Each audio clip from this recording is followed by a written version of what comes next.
CPI എന്ന party എല്ലാ കാലത്തും LDFിൽ ഒരു തിരുത്തൽ ശക്തിയായിട്ട് നിൽക്കുന്ന ഒന്നാണ്. പ്രധാനപ്പെട്ട കക്ഷിയായ CPM-നെ തിരുത്തുന്ന, അതിന് ഇടത് നയവ്യതിയാനങ്ങളുണ്ടാകുമ്പോൾ അല്ലെങ്കിൽ വലതുപക്ഷ വ്യതിയാനം ഉണ്ടാകുമ്പോഴൊക്കെ തിരുത്തുന്ന ഒരു പാർട്ടി തന്നെയാണ്. അത് ആ പാർട്ടിയുടെ ആ മുന്നണിയിലെ അസ്തിത്വം തന്നെ CPM-നെ തിരുത്തുന്ന ഒരു പാർട്ടി എന്ന അർത്ഥത്തിലാണ്. CPM-ന് ഏതെങ്കിലും തരത്തിൽ വലതു വ്യതിയാനം ഉണ്ടാകുമ്പോൾ അങ്ങനെയല്ല എന്ന് ചൂണ്ടിക്കാണിക്കുകയും പരസ്യമായി തിരുത്തുകയോ ചെയ്യാറുണ്ട്. അങ്ങനെ ചെയ്യുമ്പോഴാണ് ആ പാർട്ടിക്ക് എന്തുണ്ട്, ആ മുന്നണിയിലും വാല്യൂ ഉണ്ടാകുന്നത്, കേരള സമൂഹത്തിലും വാല്യൂ ഉണ്ടാകുന്നത്. CPI എന്ന പാർട്ടിക്ക് കേരളത്തിലുള്ള പ്രാധാന്യം അതാണ്.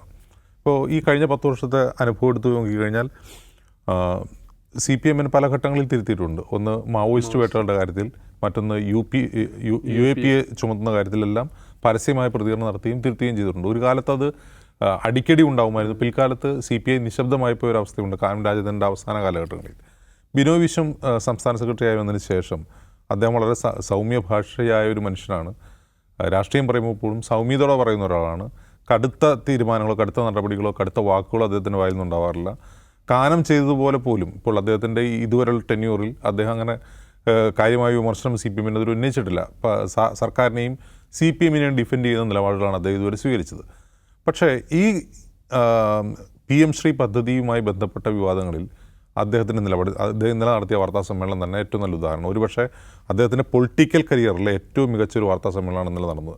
കാരണം അദ്ദേഹം പറയുന്ന പ്രധാനപ്പെട്ട പോയിന്റുകൾ ഇത് ഒന്നൊരു LDF നയമേ അല്ല എന്ന് പറഞ്ഞുകൊണ്ട് PM ശ്രീ എങ്ങനെയാണ് NEP-യുമായി ബന്ധപ്പെടുന്നതെന്നും എങ്ങനെയാണ് CPI LDF അല്ലെങ്കിൽ സർക്കാർ ഇരുട്ടിൽ നിർത്തിയതെന്നും അദ്ദേഹം തുറന്നു പറയുകയാണ് ചെയ്യുന്നത്. ഇരുട്ടിൽ നിർത്തിയെന്ന് പറഞ്ഞാൽ അതിൻ്റെ വിശദാംശങ്ങൾ നമുക്ക് പിന്നീടാണ് മനസ്സിലാവുന്നത്. ബിനോയ് വിശ്വം അത് പറഞ്ഞില്ല. അതായത് കഴിഞ്ഞ 16-ാം തീയതി ഈ MOU-ൽ ഒപ്പിട്ടതിന് ശേഷം 6 ദിവസം കഴിഞ്ഞ് 22-ാം തീയതി നടക്കുന്ന ക്യാബിനറ്റ് മീറ്റിങ്ങിൽ CPI-യുടെ മന്ത്രിമാർ ഈ വിഷയം ഉന്നയിക്കുകയാണ്. അത് പിന്നെ ചർച്ച ചെയ്യാമെന്ന് പറഞ്ഞ് അവർ മറുപടി കൊടുത്ത് അവർ മടക്കി വിടുകയാണ് ചെയ്തത്. അപ്പോൾ ആ വിഷയം ക്യാബിനറ്റിൽ ഉന്നയിച്ചു എന്ന് മാധ്യമങ്ങളോട് പൊതുസമൂഹത്തോട് പറഞ്ഞാലാണ് മന്ത്രി GR അനിലാണ്. ക്യാബിനറ്റിന് ശേഷം അദ്ദേഹം പറഞ്ഞു ഞങ്ങൾ ഈ വിഷയം ഉന്നയിച്ചിട്ടുണ്ട്, അത് പിന്നെ ചർച്ച ചെയ്യാമെന്നാണ് പറഞ്ഞിട്ടുള്ളത് എന്നാണ് പറഞ്ഞത്. 16-ാം തീയതി ഒപ്പിട്ട സംഭവം പോലും ക്യാബിനറ്റിൽ നിന്ന് മറച്ചു വയ്ക്കപ്പെടുന്നു.